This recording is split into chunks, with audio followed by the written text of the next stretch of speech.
Hey guys, today I'm coming to you with the long-awaited mealworm breeding guide. I didn't think this video would do very well, so I held off on making it, but I am running out of ideas for content, so I figured what could it hurt to cover it. I notice a lot of videos out there are long and do not get to the point, and that is my specialty. But before we start, consider subscribing. I cover all kinds of feeder-related topics, from how to care for and breed your critters. And with that out of the way, let's start the video. So let's assume you are starting fresh with no beetles and just worms. You can get a cup from any retailer. And no, it is a complete myth that mealworms from a pet store do not pupate. The only ones that do not are called giant mealworms, and they are treated with a hormone, and those will cost you more and will be labeled as such. If you are wanting to speed up the process from mealworm to beetle, you can place your mealworms on a heat source, and that will help. One thing I have noticed from feeding my leopard geckos is that oftentimes the next day, any uneaten mealworms are beginning the process of pupation. Within 2 days, typically all large mealworms will be in their pupa form,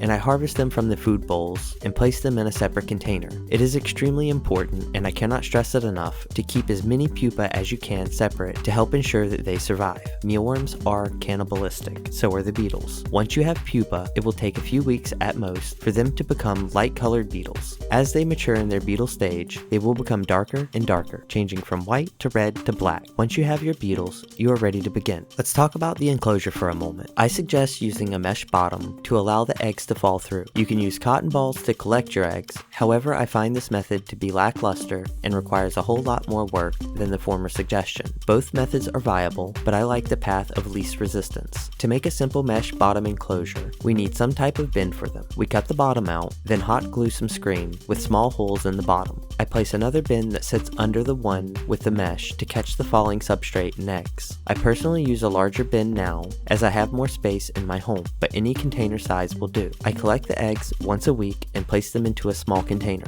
A few days after harvesting, I place something like lettuce as a moisture source in the container and wait to see holes form in it. Once I see this, I know the mealworms are hatched, and I begin to feed them regularly as food disappears. Keep doing this every week and you will be swimming in mealworms. Now, why I think using cotton balls is more work, my beetles burrow into them and tear them apart and make them into an almost flat cotton sheet. When I go to remove them, I'm having to pluck beetles out of it and then throw away the cotton ball after the eggs have hatched. You can use the previously mentioned method on how to check if the eggs have hatched, with cotton balls the same. It's just a tad bit more work, and I personally think it's less efficient. After a month and a half, you should start getting mealworms that are the appropriate size to start forming into pupa and start the cycle anew. You will need to sort them. It will get to the point that it is too much to get all of them, trust me, without proper equipment. I pluck as many out as I can and place them into a little Tupperware container with no lid. After a few weeks, they will begin to hatch into beetles. You can place the pupa on top of something in the beetle enclosure, and as they hatch, they will likely fall off the top of it. I personally do not do this, but I have had it work in the past. What I personally like to do is, once I start seeing white beetles, is to place a wet paper towel in the container and the beetles grab onto it for moisture. I mist it every day and pull wet beetles that hatch out by simply removing the paper towel, and then I place them with their brethren. Let's talk about food and sources of moisture. While lettuce is not a popular choice, I prefer to use it for a few simple reasons. One, that it is mostly water,